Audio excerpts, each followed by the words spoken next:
Everyone watched Jasmine Crockett's Senate announcement speech, but no one actually knows why she suddenly called Cornyn out by name and what she revealed that his team wasn't prepared for. Because what started as a campaign launch became a direct challenge that forced one of Texas's most powerful senators into an uncomfortable spotlight. Before we break down how Jasmine Crockett transformed her Senate announcement into a prosecutorial takedown of John Cornyn's silence on the issues destroying Texas families, make sure you hit that subscribe button because this story reveals why one speech might have changed the entire trajectory of Texas politics. The venue was a community center in North Dallas on a Monday evening, the kind of grassroots setting that signals a campaign is building from the ground up rather than being imposed from the top down. The crowd was diverse: black and brown families, young professionals, longtime activists, people who looked like they'd never attended a political event before alongside those who clearly lived for this work. The energy was electric in that specific way that happens when people sense they're witnessing something significant, when a moment feels bigger than the sum of its parts. Her opening remarks followed the expected pattern of announcement speeches: gratitude for supporters, personal story about why she entered public service, vision for what Texas could be. It was effective and heartfelt, but not particularly surprising. People in the audience were nodding along, appreciating the message, but not yet seeing what would make this announcement different from any other Senate campaign launch. Then she shifted gears. Her tone changed, became sharper, more direct, and she said a name that immediately changed the entire tenor of the event: John Cornyn. She let it hang there for a moment, making sure everyone heard it clearly. Senator John Cornyn has been one of Texas's senators for over 2 decades, 22 years representing this state in Washington, and I want to talk about what those 22 years have meant for actual Texans struggling with actual problems. The crowd got quieter, more focused. This wasn't standard campaign rhetoric about bringing people together or fighting for Texas values. This was about to be something more specific, more confrontational. Senator Cornyn likes to talk about his experience, his seniority, his committee positions. But here's what I want to know. Where has that experience been when rural hospitals across Texas have been closing at record rates? Where's that seniority been when small towns are losing their only health care facility and people have to drive hours for emergency treatment? She wasn't reading from notes now, wasn't even glancing at a teleprompter. This was coming from somewhere deeper. The accumulated frustration of watching problems get worse while the people with power to address them did nothing. We've lost more rural hospitals in Texas than almost any other state. Communities that have had health care access for generations suddenly don't, and Senator Cornyn, with all his power and influence in Washington, has done what exactly? Has he fought to expand Medicaid so these hospitals could survive? Has he championed rural health care funding? Has he done anything except watch these hospitals close and these communities suffer? The questions were rhetorical but powerful, each one landing like an accusation that demanded an answer. She moved to her next target without pause, and while rural Texans are losing health care, parents in our cities and suburbs are sending their kids to school every day with a knot of fear in their stomachs. Will today be the day? Will today be the day my child's school becomes another statistic? As Republicans have flooded our streets with guns, have made it easier to get a weapon of war than to vote, and now our kids practice active shooter drills like they're practicing fire safety. Her voice carried genuine anger now, the kind that can't be manufactured or performed. Senator Cornyn was here for Uvalde. He was here for Santa Fe. He was here for El Paso. He's been here for every single devastating shooting that's ripped Texas families apart.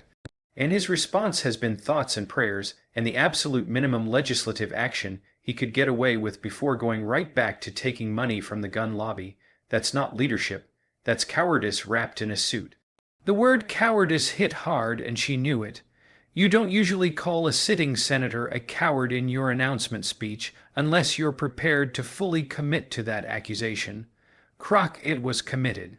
John Cornyn has no guts to stand up to Donald Trump. None. When Trump's policies hurt Texas, Cornyn is silent. When Trump's tariffs destroy small businesses and drive up costs for working families, Cornyn nods along. When Trump attacks Social Security and Medicare programs that millions of Texas seniors depend on, where's John Cornyn, standing up for his constituents or standing behind Trump, hoping nobody notices?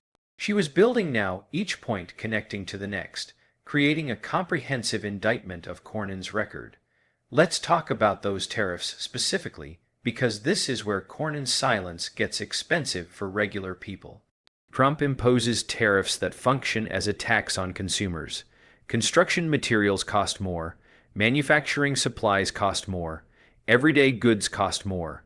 Small business owners in Texas are getting crushed by these policies. And Senator Cornyn, who loves to talk about being business-friendly and supporting economic growth, won't say a word against them because Trump might tweet something mean about him. The crowd was fully engaged now. Some people nodding vigorously, others looking angry at the litany of failures being described. Crockett pressed on. This is what 22 years of John Cornyn has gotten Texas. Rural hospitals closing, kids practicing how to hide from shooters, costs going up while wages stay flat, and a senator who won't stand up to anyone in his own party, no matter how much damage they're doing. That's the record. That's what we're running against.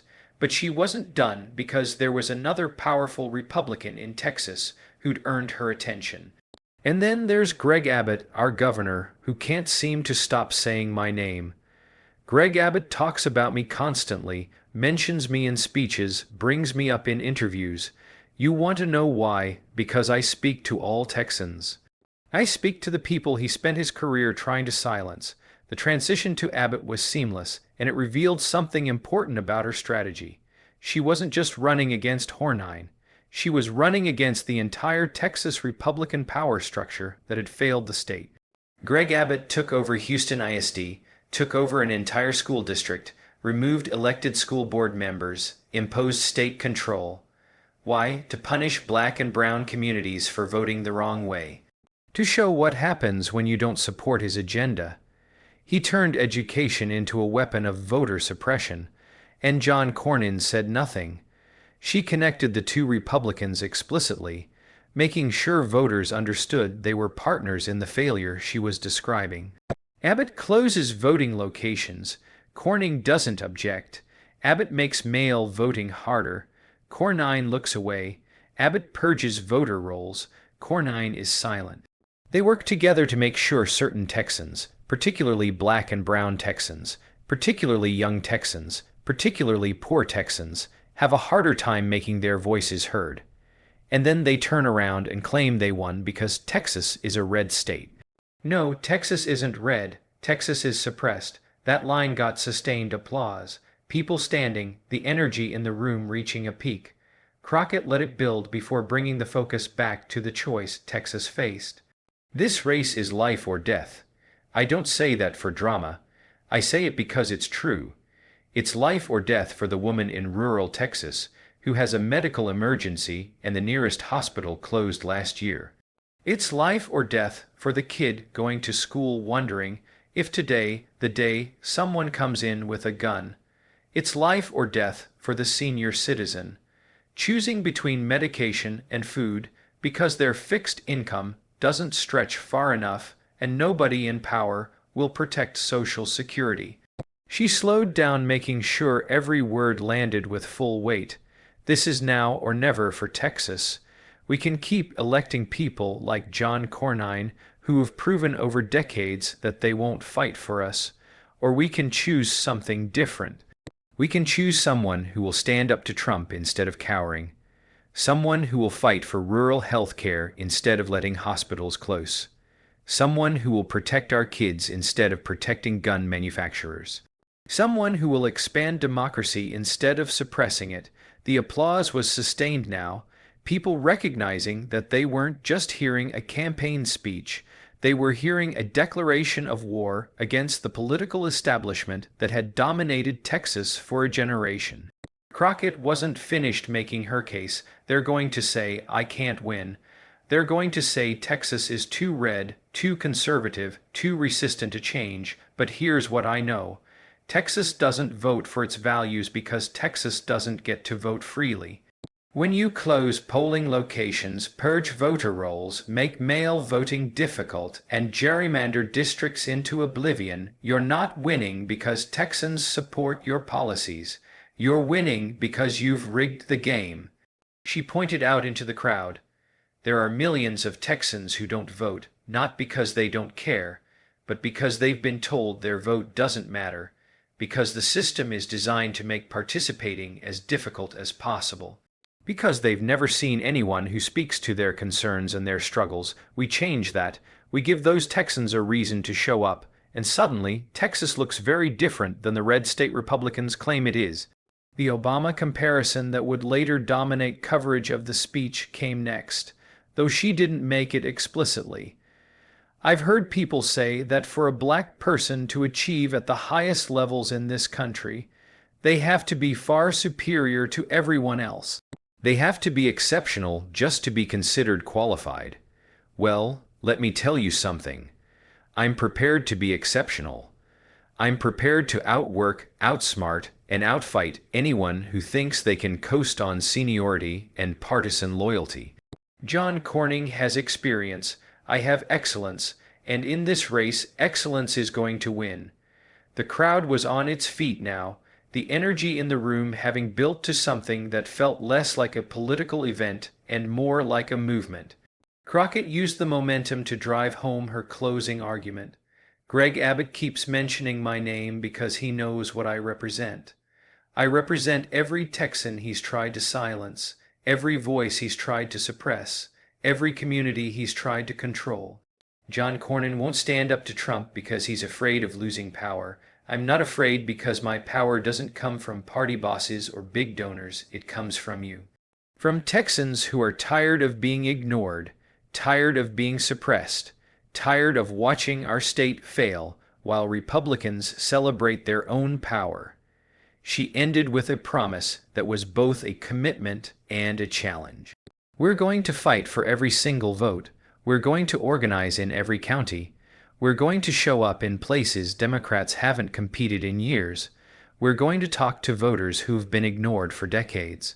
And we're going to prove that when Texans actually get to choose, they don't choose the politicians who let their hospitals close, who flood their streets with guns, who stay silent while their costs go up and their opportunities go down. This is now or never. This is our shot, and we're not going to waste it. The speech concluded with sustained applause and chanting, but the real impact was only beginning to register. Within hours, clips of her calling out corn were circulating widely on social media. Conservative media was outraged at her cowardice accusation, which meant the message was breaking through. Political analysts were recalculating their assumptions about the Texas Senate race. And according to sources familiar with internal campaign discussions, Cornyn's team was in emergency sessions trying to figure out how to respond. The problem Cornyn faced was that Crockett hadn't just made vague attacks about him being a career politician or being out of touch. She'd made specific accusations about specific failures on issues that affected specific Texans. Rural hospital closures weren't abstract. They were happening, documented, devastating to communities. Gun violence wasn't partisan rhetoric. It was a daily fear for Texas parents. Trump's tariffs weren't political spin. They were increasing costs that small business owners could quantify. Cornyn couldn't just dismiss these as partisan attacks because they were based on his actual record and his actual silence on issues where Texans were hurting. According to multiple political operatives speaking on background to reporters covering the race, Cornyn's team was particularly concerned about how Crockett's message was landing with exactly the voters Republicans had assumed wouldn't participate. Young voters energized by her directness, Black and Latino voters who saw someone willing to name the suppression they experienced, rural voters tired of being ignored by both parties, but finding something authentic in her anger about hospital closures. These weren't demographics Cornyn had needed to worry about in previous races, because turnout among these groups had been low, and what turnout existed hadn't been organized effectively. Crockett was promising to change both of those things. The Obama comparison that analysts seized on wasn't just about race or barrier breaking. It was about the coalition-building strategy. Obama had won by expanding the electorate, by bringing in voters who'd been dismissed as unreliable or unreachable. Crockett was explicitly promising to do the same thing in Texas, using the same combination of aspirational message and ground-level organizing. Whether she could pull it off remained to be seen, but the announcement speech had proven she understood what it would take. For John Cornyn, a senator who'd never faced a truly competitive general election in his 22 years, Crockett's announcement represented something he hadn't dealt with before, an opponent with nothing to lose, everything to prove, and the skills to make the race about his record rather than partisan. Abstractions, his silence on the issues she'd raised wouldn't work anymore.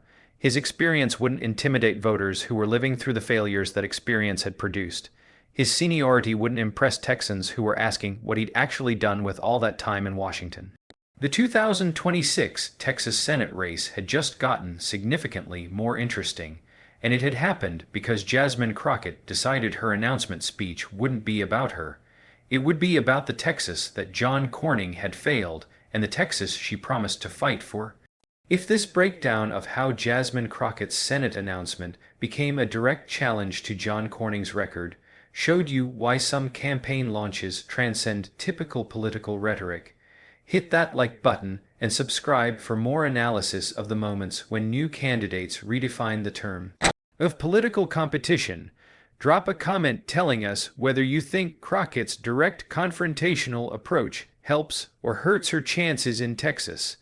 And share this with anyone who wants to understand how underdogs challenge powerful incumbents. Your engagement helps us keep covering the campaigns that might actually change the political